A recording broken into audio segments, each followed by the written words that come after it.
Hey YouTube, what's crackin'lackin'? How you doing? Thanks for tuning in. I'm glad you're here. We're making it work, and I'm Jimmy. If you're new, we're gonna spend a day in the shop, but I gotta get it open first. We've been really busy this week. Actually, the past 3 weeks, I've been producing some good hours, 60 or more hours, and it looks like we're headed for another good week this week. So that's great. Taking care of the bills. Looking to get me a new truck here soon. We'll see what happens with that. And of course I'll show you guys if I get something new. We'll do some videos about it, things like that. But the most important thing is we're fixing a whole bunch of cars, getting people back on the road. I took a quick look late yesterday at this F-150 AC. It's got a little bit of a leak, so I'm going to try to figure that out probably. I'll put some clips in right here instead of taking a guess, so you know what's going to happen in today's video. Runs rough, and that's a canister. Alright, it's time for axle. Alright, so now you get some idea. We got a beautiful morning. It's like 72 degrees, got a little breeze. I think it's supposed to be a pretty rainy day today, on and off, so we'll see what happens with that. And finish getting the shop opened up. We can learn a thing or two, me and you, and we can have some fun. Let's do it. Stay tuned. Oldsmobile's still here because the mom's doesn't think she wants to spend that much money to fix it for him, so it might go to scrap. They haven't taken it yet though. I don't know what that Ford's here for. I do know this one here runs rough, so they towed it in. They said something about the battery light came on. I'm not sure if we're dealing with charging system stuff or what, but we'll find out real quick here. That battery.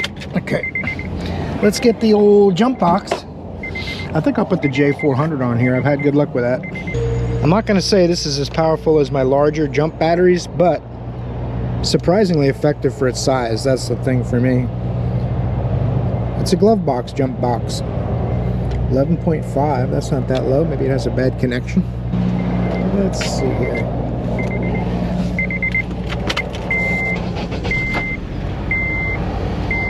I'm gonna drive it right in the shop in case the battery dies. It's mad that I have a door open. I know what I'm doing. I'm an expert. Don't try this at home, ladies and gentlemen, unless you're a trained expert. Of course, most trained experts will tell you not to do it. Let's go out and see if this thing's charging its stuff. Could just have a bad battery. Be real lucky for the customer. This is a car too. About a month or two ago, I put a transmission in it, so it's super reliable. It's got a lot of miles on it, all kidding aside.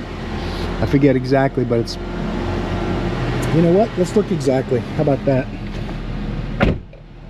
183,645 miles and a love rating of 5. It's right in the middle. Not crazy detailed and clean, not a slob. 5. Some people might think it's a 10 when it's where it should be, but that's not how it works in my mind. We're short-handed again. Bill's out now and Kyle's still out, and but we're gonna sort it all out. Don't you worry. Either it's not charging or this jump box doesn't update the voltage. Let's disconnect it and then reconnect it and see if we get a new reading. See if it's charging just by using the meter. It's doing something. So I'm guessing we got a bad battery, possibly a connection, but it didn't, you know, when you have a bad connection, usually what you'll get is click and all the lights will go out. When you get that little stuttering like it's trying to do something, it's usually just low voltage from a bad battery. So let's load test this battery, or we'll actually do a resistance test first. If it passes, then we'll try a load test. Haven't used this tool in a while. The other guys use it a lot though. All my jump boxes, keep them right here. This one has the air compressor built in. This is my heavy duty one, my new light duty one. This is the one that I paired to my phone, and it will also test charging systems and batteries and stuff like that, starters. And then I got this one for trickle charging, and I let everybody in the shop use all these. I get them to test and review, and I'm not going to just have a whole bunch of them that sit there, so I just let everyone use them. This tool gets used almost every day because you can make a printout and all. But I don't use it every day because it's not too often I see charging system and battery problems. It might seem like it to you guys, but Most of the time it's drivability, electrical, classic cars, things like that. Let's do battery test, regular flooded. This is only like a 570. Let's see if I can see it. I can't, but it's a low one. We'll put it there, see what it looks like.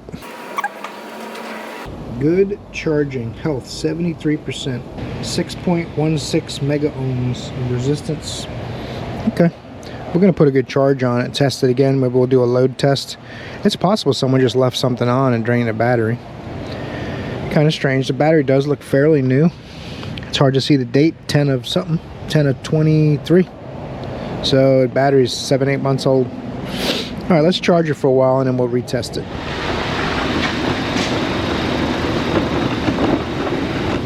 Gonna do an oil change on this Jeep Gladiator real quick. Had an appointment, so short-handed. Jimmy's the lube tech. It's kind of weird, highway tires on the Jeep. Whatever makes you happy. I'm trying to get the hood open. It looks like it's got some kind of a lock, which they probably don't understand. Nobody wants anything under the hood of a Jeep. They might steal your suspension, but they ain't stealing your engine. 88,000 miles. Love rating is 6. It's got their, you gotta have sand and stuff. You got a Jeep, it's just mandatory. Let me grab these keys, see if one of them unlocks the hood. It's the first time I've ever seen a hood lock on a Jeep. Matter of fact, it's been a while since I've seen a hood lock at all. Factory key? No, maybe it is key. All right, let me set you down someplace safe. What do we do now? I got 10 minutes and they're trying to get the hood open. Probably not the model of efficiency in the shop. This key does it, but it was jammed in there. It was jammed in the thing because it's bent. I had to use my pocket screwdriver to get it out. That's cool.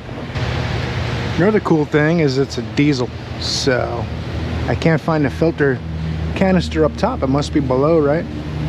I've got a cool canister style filter for it. Me personally, I get one from Jeep, but like a lot of things, it is not up to me. What is this? Oh, my sensor's here. This goes in the car like this. It's an updated part with the updated connector. It's a Build-A-Bear style connector. Oh, focus, one chrysler at a time.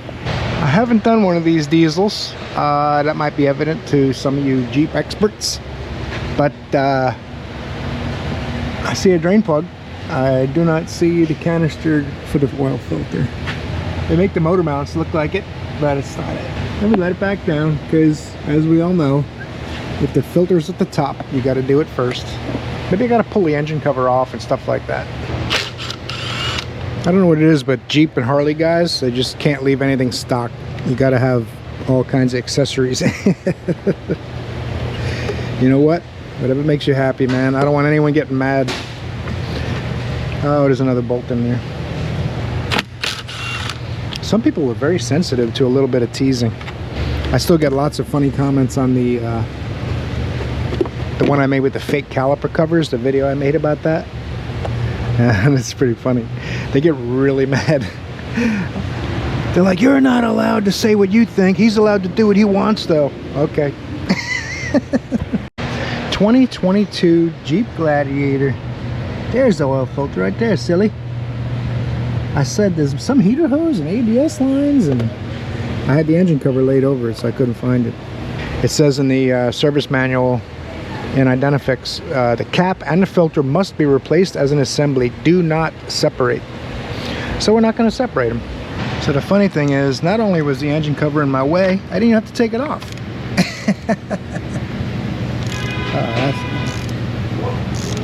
Careful now. I'm just going to loosen this and let it drain a few minutes. Maybe I'll pop the engine cover back on and stuff, so it'll make less of a mess pulling it out of the hole. I don't know where it fits out, but I'm guessing out of here. I gotta tell you, it's been a little while since I've given Bill and Bob the accolades they deserve. I mean, enormous creativity to get this kind of stuff done. It's like they designed the whole thing and they said, oh crap, where are we gonna put the oil filter? Oh, there's only one hole left. Put it in there. Throw the identifying cover back on so we all know what it is. Let's see here now. It's gonna make a little bit of a mess. Not much you can do about it. I do want to take a little diesel oil. Oh wow, that thing's still full of oil. It doesn't drain back. That's pretty cool. Put a little bit of that diesel oil on the O-ring ahead of time,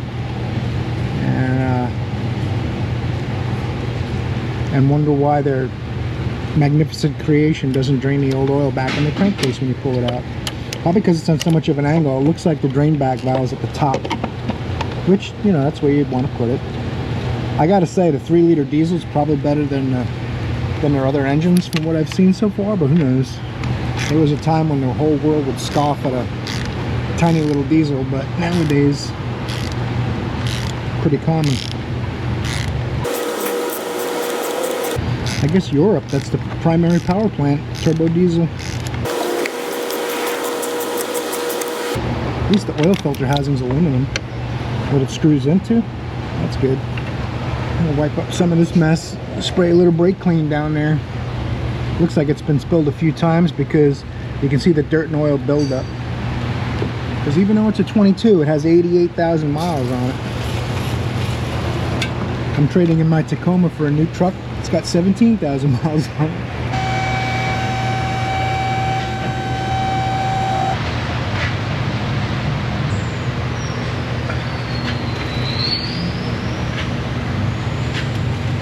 It's going to be interesting trying to get this oil out of here without making too much of a mess.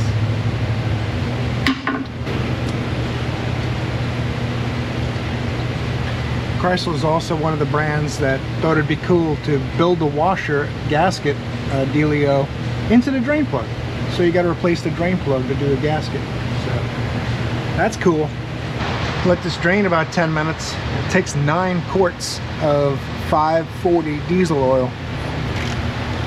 I asked about changing the drain plug. Nope. But this doesn't really look that bad anyway. A little tighter than I probably would go with a brand new one. But we'll be good. Everything else looks good. Tires are good. Air pressure's good. It's a lot of miles, but it's only 2 years old. So let's let it down and get 9 quarts of 540 diesel Euro oil in it. I'm going to do it 2 trips, but that's what you got to do with it, 9 quarts.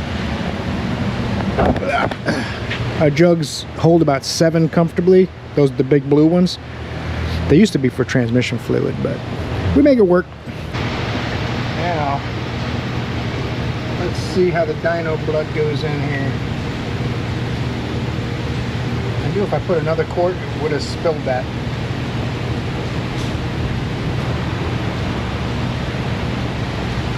Three more, just like that. Power steering, antifreeze all look good. So after this, a little splash of washer fluid. Reset the remainder in the dash. On to the next fiasco, repair, maintenance, or whatever. Oh, that wasn't, oh, it just goes down slow. It wasn't full. Easy, tiger. Now it's full. Make sure my level's good. They're pretty accurate with their quantities up front, but just in case. Haven't even started this yet and the oil's already nasty because it's the diesel. Shows you how hard it is to tell with a visual. It's up here, so once we fire it up, should be good. Make sure no one gets that diesel out of there. Let's see if we can figure out how to reset this reminder. Alright, scrolling through the menu with the up and down arrows. Hold OK to reset oil life. Engine must be off. Okay, I apologize. It's a very complicated thing, I suppose.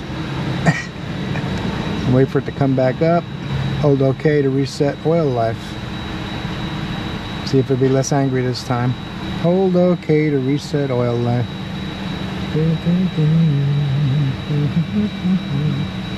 Should I let off and hit it again? The life of a mechanic. This is a diesel oil change, so it pays me half an hour, which is pretty cool. I've only got 45 minutes into it so far, so it's not too bad. Very efficient doing oil changes. Actually, the Nissan Juke, I did the AC compressor on. They want to do that axle that I said the boot was torn on. So we're going to go ahead and do that next. But I'm gonna give this oil reset thing a few tries, and he's waiting inside, so we'll pull it around once I get it to do what it's supposed to. No reason for me to agonize you with it. Yay! See, don't give up. It just takes 5-8 minutes and you're good. Alright, let's pull this out and see if we're doing the axle next. I know the ticket's on my toolbox, but I'm going to ask, make sure nothing else happened with an appointment or something. I'm going to do this fuel pressure dealio first. I'll show you that how different the new one is if I can get this one off here. Well, that's not good.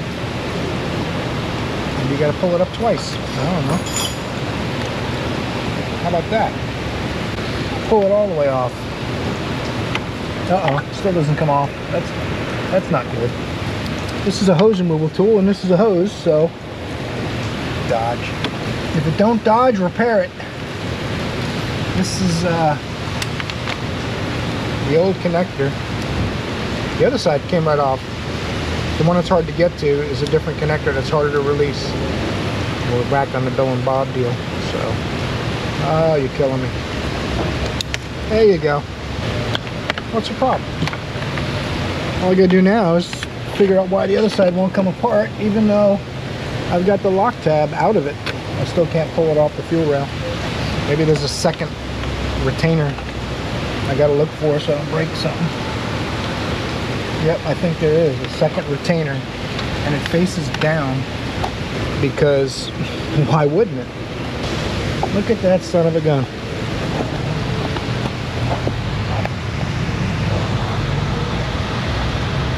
I had to flip the line around backwards to get to that. Let's see now.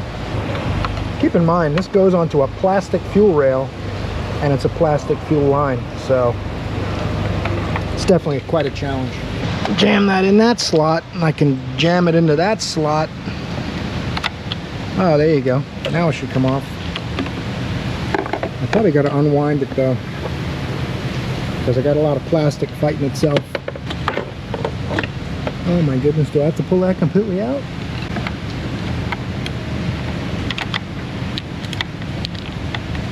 I guess.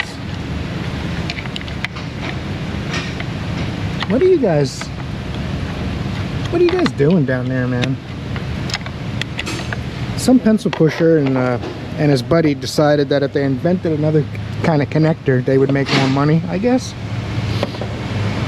Because someone makes this line for Chrysler, you know, they don't manufacture every single individual little tiny component. It's third party.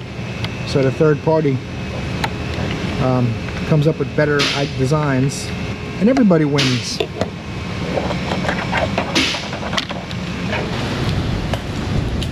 That's the replacement. You see how the connector is different, so that's why we got the connector to build. First things first, I'm going to get the line in place in case somebody comes over here and turns the key on to move it or whatever while I'm looking up the wiring. Or there might be instructions in, I don't know. Gold version terminals, I'll have to look it up. I'm going to open this first in case there's notes in there. You guys know I always find the notes after I'm done. And if I look for them, there'll be no notes. And if I don't look for them, I missed something. That's just another thing.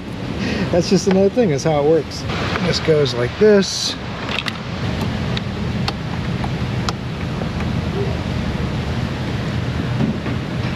There you go. I heard a clip. Lock. This one here. Listen for the click. Lock. All that's left is to make these connectors talk to each other. Okay, if you're replacing one of these fuel rail pressure sensors on your Chrysler vehicle, it's got the new connector, you got to change it out to this connector. So if you look really closely, the connector has a label on it somewhere that'll say 1, 2, 3. So it's 1, 2, 3. This connector does the same thing, 1, 2, 3. So the replacement connector is different, but the wiring is the same. You do have to change the order. This is how it looks. Pin 1, brown and yellow. 2 is brown and white. 3 is brown and dark blue.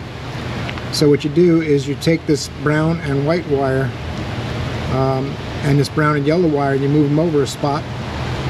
So you end up with the dark blue, brown, they're all brown, with a dark blue tracer, a white tracer, and yellow tracer. You take the dark blue and you put it over at the one spot and move the other two over that one spot. Sounds complicated. I hope I explained it well. But they give you wires, and I'll show you what they give you. They give you new wires, they give you connectors, they give you shrink wrap, and they give you weather pack seals. But the weather pack seals are already on the wires. What I'm going to do is take the connector apart, disassemble this, pull the pins out, and just put them in a new plastic housing. If you look at these replacement wires, I believe they're the same size. Maybe I'm wrong. I'm going to check right now. That's what I was hoping. You know what they say about hopes and dreams? They're there to be crushed. No, that's not what they say. I'm just kidding. No, they're a different size. Oh, well. It was a good idea anyway. I was like, you know, I can just de-pin it. Because they wouldn't be dumb enough to also change the size of the connector. But, oh, that would have been so cool if I could do that. Because all you got to do is take this purple clip off here, pull these little feet up, and you can slide the pins out. Can't do it. I am going to have to do some cutting and soldering, which is no big deal. So what I'm going to do is, it gives you all the same wire colors. The tracer is the same, the color's the same.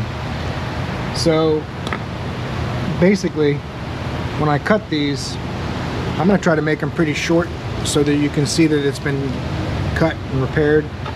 And I'll have to try to make it evident which wire was which by leaving some of it showing and not taped over.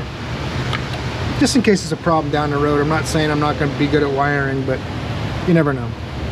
There's a catch on one side of the connector, but not on the other. So one way, when you put it in, it will stay, and one way it'll pull back out. So you got to be careful of that direction. You look for that little foot and face it where these little latches are. You can feel you can't pull it back out. And that foot is really tiny. I don't know if that even shows up on the camera, but I'm just going to go and put these all in ahead of time so it's done. Make sure they're fully seated and they don't pull back out. Now I'm going to cut these with a slight stagger of about 1/4 inch each, and we'll get to work. Now that they're all in, should be able to slide this connector over this red piece, and that's what locks everything in place. So now even if you lift these little feet, you still can't pull it apart. If you want to disassemble this, you pull the red slide back, then you can lift those and pull them out. Not too bad, but if you're not familiar with it, it can seem a little hard to figure out. But I've been doing these so long now, it's all you do is spend a few minutes trying to figure out what kind of cool creation they did. But they all basically do the same thing in a different way. Come on, man. Now, the way these connectors go, you want the latch on the same thing. I can't find a 1, 2, 3 on the new connector, but it's on the old one. But I know my wire colors and locations. I found a better picture. This is a better picture, although it's not correct because it doesn't show the design of the new connector. But it shows you the latch is the same. They're saying that it should be the same layout as far as having the latch on the top. The old sensor, it's upside down. This one it's not, but I'm assuming they show you this. It should account for that. You just move the wires over. All we can do is follow that diagram, see how it goes. I don't know what it is with Dodge with this stuff. They do the same thing on their fuel pumps. They have a problem. They change the connector and wire positions so they're not next to each other and they don't melt each other down. But in any event, I want to get these apart. This is giving me a hard time stripping back, and I don't want to damage the wires and have a new problem. So I'm just going to de-pin it anyway. And I can cut them a little longer. Pull these little latches out of your way.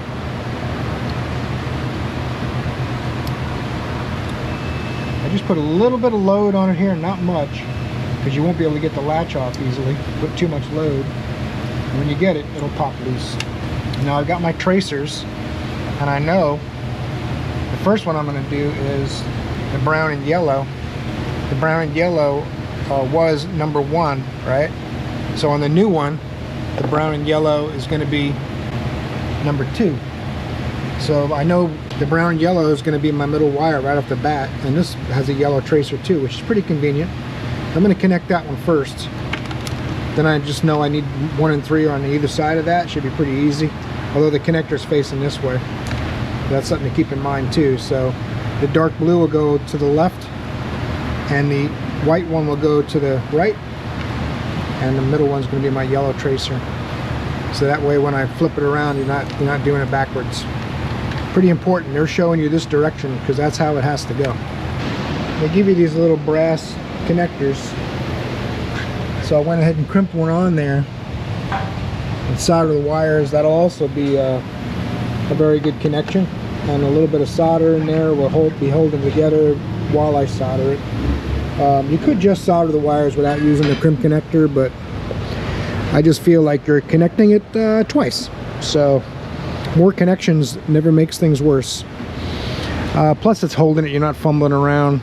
I saw Ivan Pine Hollow Auto Diagnostics. He built a really cool, it's got 2 little alligator clips on a piece of coat hanger, and he soldered them onto the coat hanger, and he just tweaks the coat hanger a little if he needs and holds the wire. And I have a similar tool that works with magnets, but honestly by the time you get that out and fumble around with that and all that hassle, I find that this works great. I put the little brass connector in here facing up. I'll show you. Put the brass connector facing this way.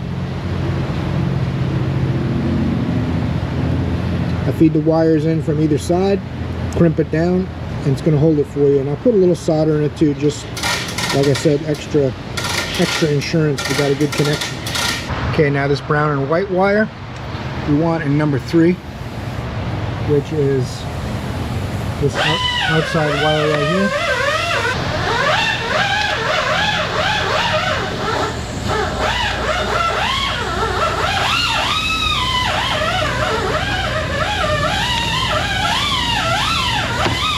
I cut a little short, but that's alright.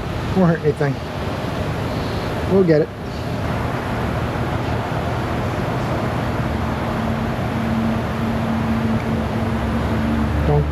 Don't do that. That's one of the cool things about wiring.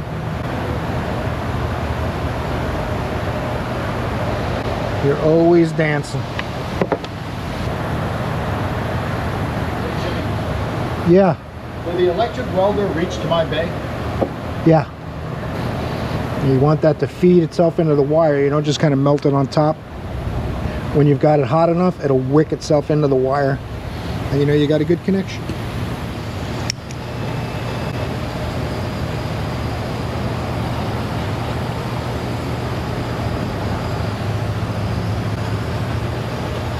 The glue oozes out the ends.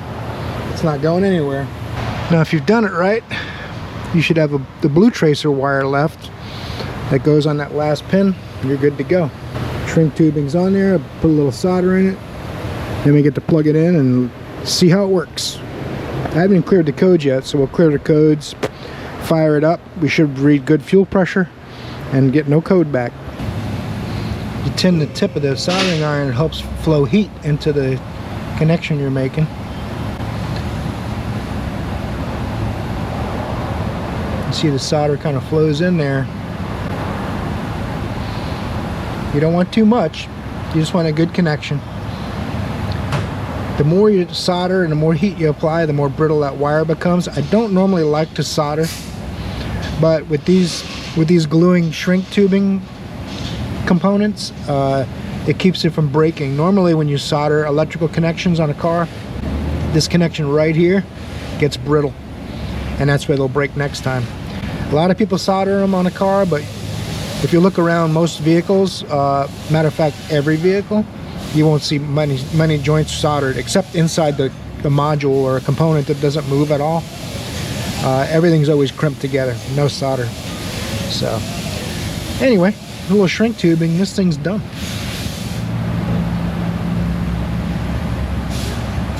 I like the fact that this makes it so that if it moves a lot, it's not going to break the wire at the solder connection.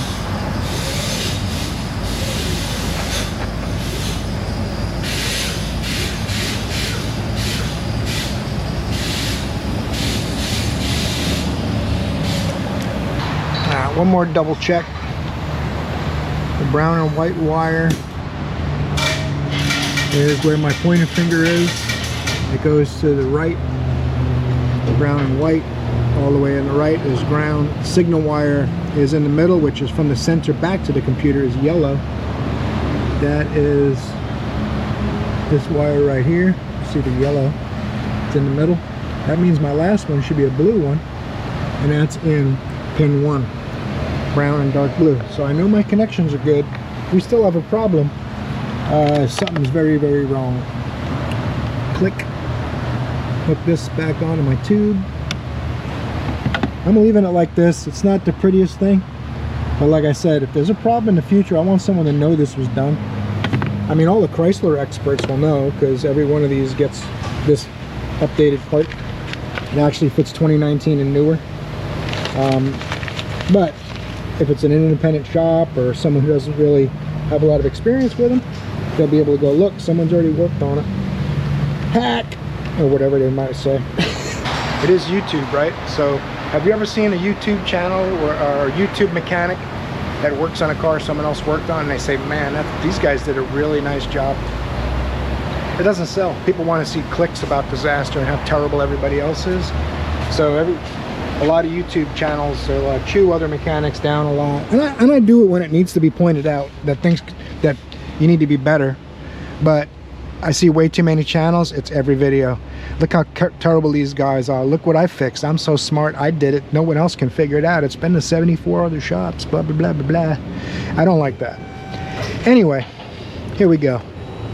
I'm going to get the scanner, clear a check engine light. It'll still be on. We'll boot up the V-Diag tool. Look how fancy.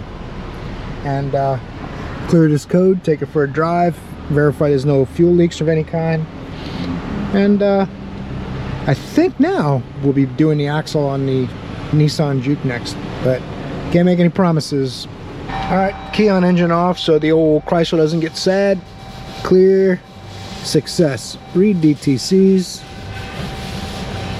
No DTCs. Alright. Now, shut the ignition off. Now start it up, make sure my light stays out. Alright, let's go for a road test real quick and see what's next. Apparently we got one more to squeeze in before the axle job. This is one I looked at not long ago. They couldn't put gas in it and had a stuck vent solenoid, stuck closed. It says in the ticket they got me a purge valve and a canister, but the vent solenoid is what I really need. Let's go look at the parts and see what we got. I'm confused. Yeah, that's a purge valve. That goes up by the engine. And that's a canister. I didn't get the vent valve that's stuck closed. Uh-oh. Let me lift this thing up, make sure it's the same car. Maybe I'm thinking of something else. Yeah, this is the one I remember. Remember I popped this off here and tried to blow through it, and I can't blow through the vent. It's stuck. I think I told them I need the vent solenoid, and I recommended the filter and the canister just as a precaution because there's so many failures with them. I told them it wasn't necessary. I had to have this, but it looks like I got everything except these two for some reason. Alright, let's go into confusion up front and come back. Alright, purge is going back to the dealer, and we got a vent solenoid from the aftermarket en route as we speak. So what I got to do is find all these little bolts in here. There's another one, a couple of hoses. We'll get this canister in. The vent solenoid gets here. That's pretty easy to pop in. I'm gonna need some kind of pliers to squeeze this. Maybe it'll come off, maybe it won't. Sometimes you gotta squeeze it from both sides at the same time, and it's a little hard to do when you're... Oh, look at that. So I'm so strong. That's what my mom says. They're designed for one way, so you can push it up and then put the bolts in afterwards.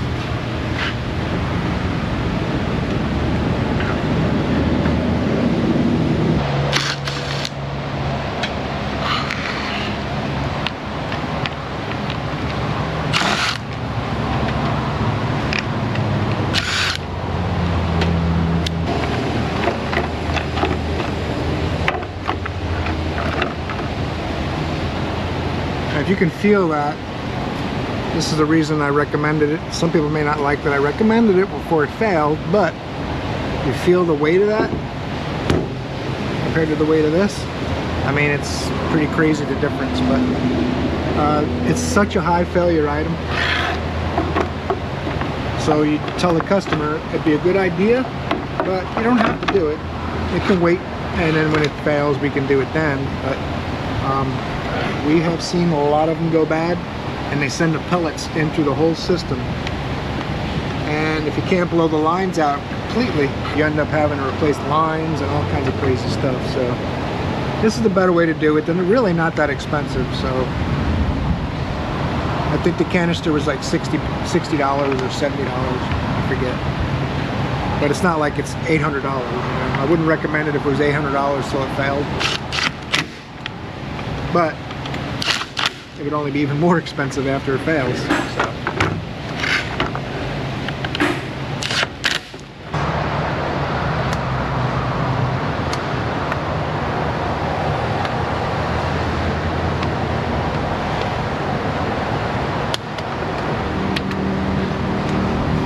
Bracket, this is the cool part, holds it up for you. Super convenient.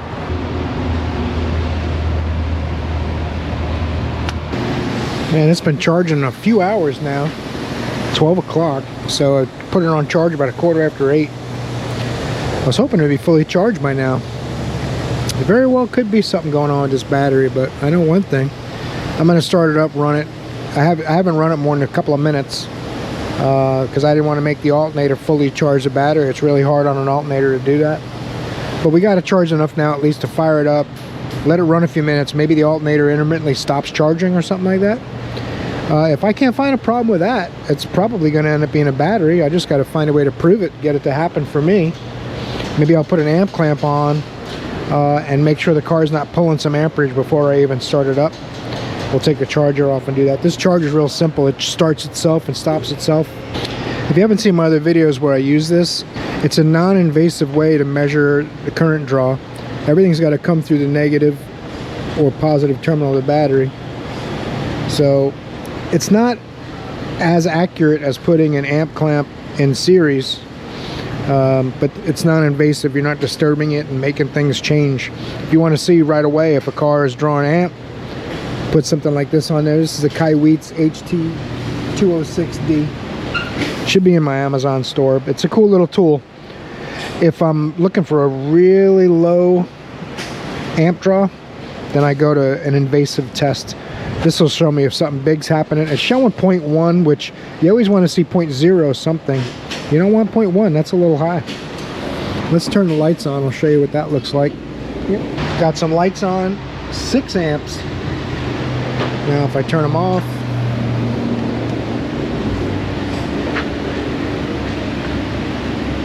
the other off, now it's at 0.9 because I woke some modules up doing that. And I'll come back to this car in a little while and see if there, one of them went to sleep right there. Should go back to the 0.1 or should have a 0 preferably. So if I do still have a 0.17 when I come back to this, I'm going to probably have to do my invasive test. We'll see if something's staying on.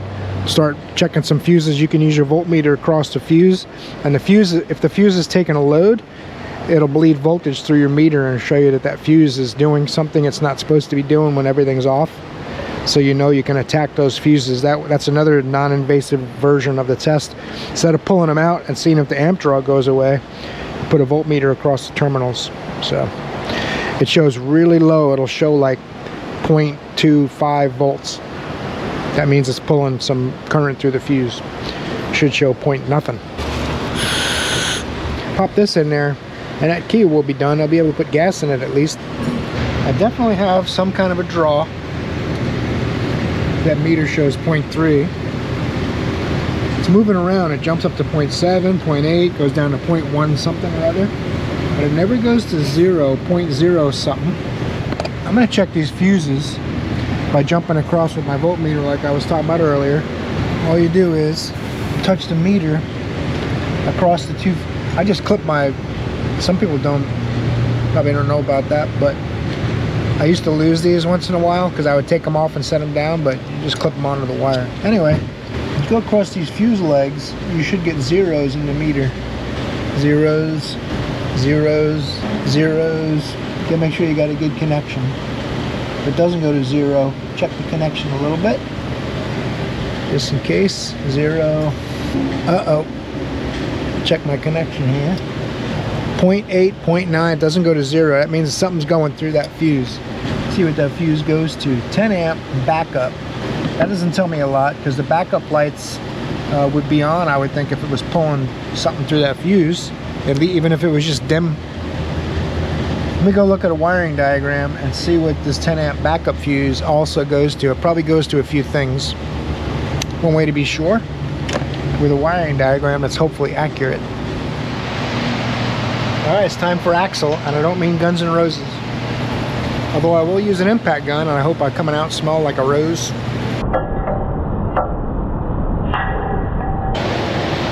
Stay there.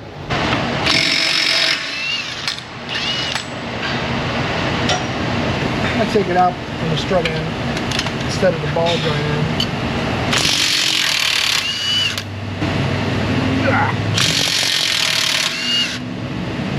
Impact gun's stronger than me.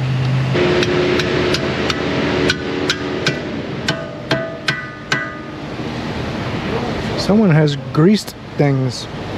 There's grease everywhere. Got the ABS out of the loom so nothing happens to it. I'm gonna wipe some of that grease off there. I'm not sure why somebody did that. Maybe the threads were getting galled up or something. It takes a lot of gall to use that much grease though.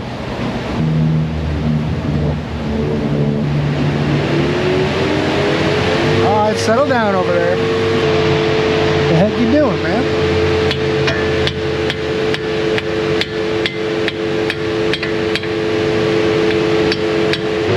Alright, I pulled the caliper off so there wouldn't be any stress on the hose, and it gives me more room to get the axle out. I gotta take these two 13s, there's one up there and one down there, and that bracket should come off and let the bearing come out of the housing. That's where that holder is. Kind of traps it in that bracket. So got a shiny new bearing with it. It says it's new, made in China, but I don't know. Maybe that's part of the casting process. It kind of wants me to take that heat shield off, but I don't want to. I'm trying to run a studio production over here. What are you doing? That's the bracket. Now you got to be sneaky with this bracket. And before you put the axle all the way in, you got to feed it up there, and then the last inch or so, it won't go anywhere.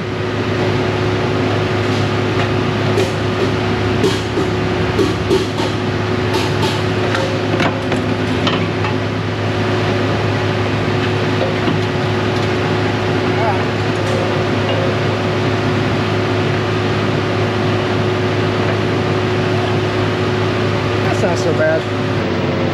You hold your lip just right, get the axle in just right, and get that bracket that the last inch while the tranny's dripping, and sometimes it drips on your shirt too, so be careful.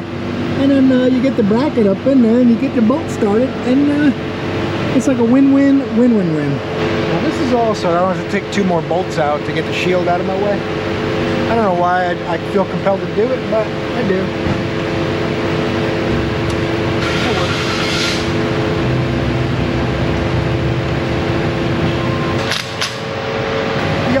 Bolt to tighten. You can't rest yet. Now,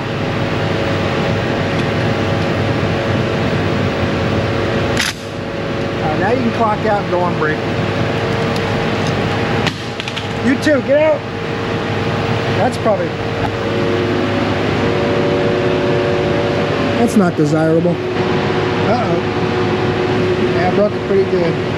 Longer screws go in the front, but they're not long enough to reach past where it broke off. So I might have to see if I can get me a new cover. I don't think they warranty drop batteries, so I'm not sure. It was discharged too, and I broke it while it was discharged, poor thing. What I can do is put a little RTV around here, put the back screws back in, call it a day. See what happens. I'll put it in a vise and squeeze it like this, let it sit overnight. Then I'll charge it tomorrow and we'll see what happens. Quality Snap-on tools, you know me, nothing but the best.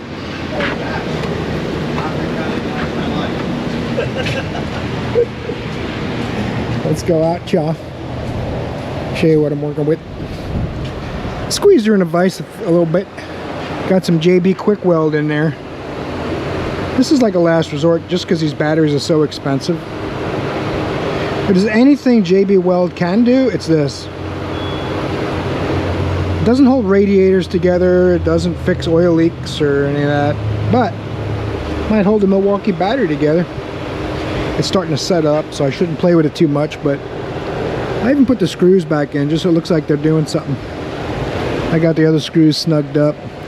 We'll let it sit there about 20-30 minutes while I finish the axle.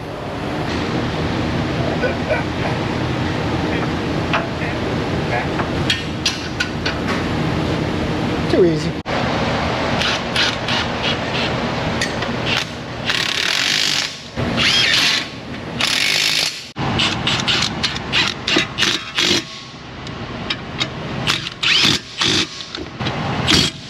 Couple of these. My axle nut, I gotta look up the torque for that. These are normally like 165 or so, I want to say, but we'll check. Only 136 foot-pounds. Would you look at that? So I got my screwdriver in my vents, and I don't like to do this, but everybody kept going, why don't you just put a screwdriver in? So I started doing it. I don't like to do it. I always feel like I'm going to break one of those vent things out, but they are pretty strong. And we're only talking about 100, 200 foot-pounds for most vehicles. I just feel like I may break one someday doing it, but it does save a lot of time. So I guess I'll continue doing it, and if I end up breaking one, I'll stop. Gotta have a plan. We're using the cotter pin, just between us, don't it? You don't have to tell everybody. Doesn't bother me one bit. Unless it breaks, then I'll get a new one. Perfect. All right, since we last met, I got this running. She says, no, it's the battery doesn't go dead. I'm like, well, there's a draw. She said she was driving down the road and the battery light came on and the engine shut off. She said it ran rough for a second and shut off. So we're gonna run it a little bit, see if it'll act up. Meanwhile, I'm gonna do an alignment on this as well. I got the wheel straight, and this is why it was way off when I was driving it, way off to the right, because it's got a whole bunch of toe problems. Now I'm hoping nothing's bent under there. I didn't see anything that bad, but we'll lift it up, take a look, try to adjust the toe, see how it goes. I don't know if they're bouncing off some stuff, but both inner tie rod ends are bent a little bit. I told them I could probably get the alignment good to let them know. I mean, we were out of money in the first repair, and we're borrowing money from relatives now, so I feel bad for them. I'm gonna align it with the bent stuff, and just tell them not to bounce off anything else, because it's not going to end well.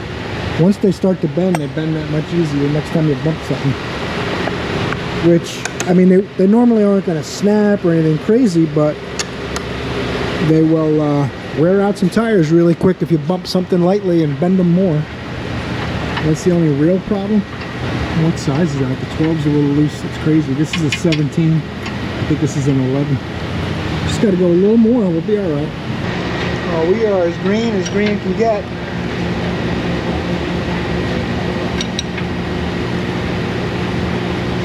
We're like Martian level green over here. Yeah, this thing's got a weak alternator. With the headlights on, it goes down to 12.7, 12.8. So this thing's got a weak alternator. I'm going to see if she wants to do that. The only thing that concerns me is I didn't get it to leave me stuck on the road. So, and the alternator's been changed, but not like brand new. Looks like within the past couple of years, but that's the only thing I can see right now, other than that little bit of amp draw. And she says, oh no, it's not that the battery died, it was dead in the morning. She said it was dead going down the road, the battery died, but the lights came on, the engine ran rough and shut off. So she towed it in here, and I saw a dead battery, so that means it wasn't charging. And I can also hear a slight whistling noise. Not like a siren, but like there's a little whistle noise coming from the front of the alternator. So there's something going on with it. I feel pretty good about putting an alternator in this car. As soon as we turned the AC and the headlights and the flashers and the wipers on, this thing was down in the 12.5 area. That's not good. It should stay in the high 13s, low 14s. So we'll see what happens with that one. All right, this here, Infiniti. Uh-oh, it's starting to rain. This is going to put a damper in my plans. The battery's acting like it's dead, so I got a jump box, and the battery ain't dead. So something is blowing. He said he's already changed this once and it blew again. But got good power, don't got good power, got good power. So this fuse here is blown. It's pretty common on these, especially like if the starter's pulling too much current or the wire is touching exhaust somewhere or something like that. He's got the custom hot air intake on it and stuff, so you know it's fast and you know it might have some problems. So this fuse is blown. We're gonna have to get, this is like an assembly you have to get. But before we hook all the new stuff up, we're gonna check for a short in this wire to ground. But we're gonna see if he approves all that first, and we'll go from there on this thing. Just wanted to catch you up on it. I'm out here back and forth in the rain. It's raining on me again. It's been raining all day. The grass loves it. I'm gonna go ahead and make sure this thing is locked up. The last thing we want is someone getting this gem. Oh, you want to look inside? Okay, I'll show you inside. Look at that thing. 2006 Infiniti G35. Looks like he's put some parts in it already, and it's still not working. Something's shorted. So that's going to be the big problem, figuring out what's shorted.